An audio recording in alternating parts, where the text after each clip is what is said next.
Xildhibaanada gobolka Waqooyi bari ayaa qayladhaan ka muujiyay rabshadaha iyo amni darrada isa soo taraysa ee ka jirta wadada isku xirta Mwingi iyo Garisa. Xildhibaanada ayaa sheegay in xaaladdu ay sii xumaanayso isla markaana ay khatar weyn ku tahay nolosha shacabka, darawallada, ganacsatada iyo dadka safarka ku mara wadadaasi muhiimka ah. Waxay sheegeen xildhibaanada in maalmahan dambe ay soo bateen weeraro, dhac iyo falal kale oo amni darro ah, kuwaas oo sababay ayay yiraahdeen cabsi iyo jahawareer ku dhaca bulshada deegaanka iyo dadka isticmaala wadadaasi. Xildhibaanadu waxay tilmaameen in wadadani ay laf-dhabar u tahay isku socodka iyo ganacsiga u dhexeeya gobolada Waqooyi bari iyo dalka intiisa kale, sidaa daraaddeed aan marnaba la aqbali karin in ay noqoto goob halis ah. Waxa kaloo xildhibaanadu ay dowladda dhexe dalka ugu baaqeen in si degdeg ah loo xalliyo ammaanka wadadaasi, ciidamo dheeraad ahna la geeyo, isla markaana la sameeyo howlgallo joogto ah oo lagu sugayo badqabka dadka iyo hantidooda. Waxay sidoo kale dalbadeen in baaritaan dhab ah lagu sameeyo kooxaha ka dambeeya rabshadahaasi si sharciga loo horgeeyo cid kasta oo ku lug leh falalkaasi amni darrada ah.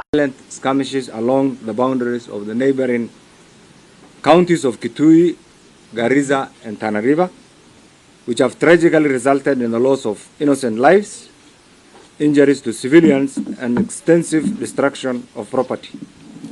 These alarming developments represent a serious deterioration of security and stability within the affected areas.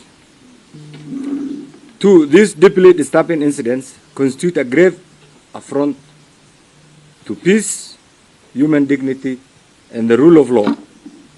This senseless loss of life and the suffering inflicted upon the families and communities are wholly unacceptable and demand immediate, firm and decisive intervention.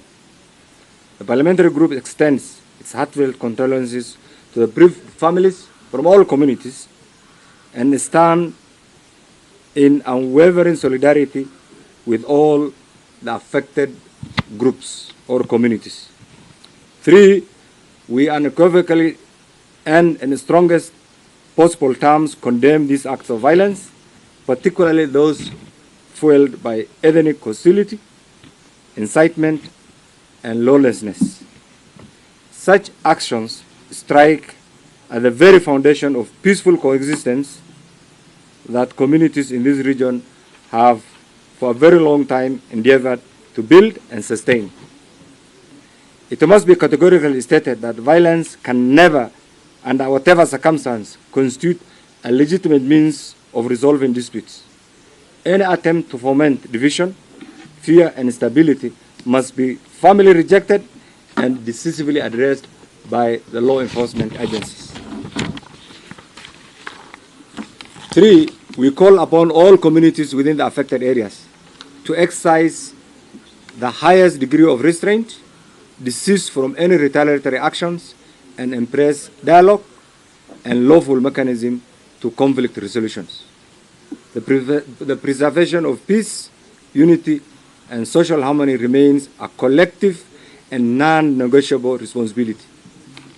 Five, in this regard, we call upon all security agencies to act with urgency, firmness, and absolute impartiality to restore law and order. This must be immediate and a comprehensive investigations carried out and followed by a swift apprehension and prosecution of all individuals responsible for instigating, orchestrating, or participating in these acts of violence without fear, favor, bias, or regard to ethnic, social standing, or any other extraneous considerations. The enforcement of accountability is essential not only to deter further violence but also to restore public confidence in state institutions. This must be done urgently, swiftly, with precision, so that those who are perpetrating violence in this region are brought to book and face the full force of the law. Six, peace, stability, and security remains the bedrock upon which development and prosperity are built. The current situation is untenable and demands urgent, well-coordinated, and resolute action to safeguard the lives, protect property, and restore normalcy across the affected areas and the wider region. This is non-negotiable. It must be done swiftly. Seventh, we further affirm as leaders our readiness and commitment to urgently engage and consult with the leaders from the neighboring counties, including Kitui, Garisa, and Tana River, with a view to fostering dialogue and strengthening inter-community relations and advancing sustainable peace-building initiatives. Such collaborative leadership and unity of purpose are indispensable in de-escalating tensions and securing lasting coexistence. Statement by Northeastern Parliamentary Group.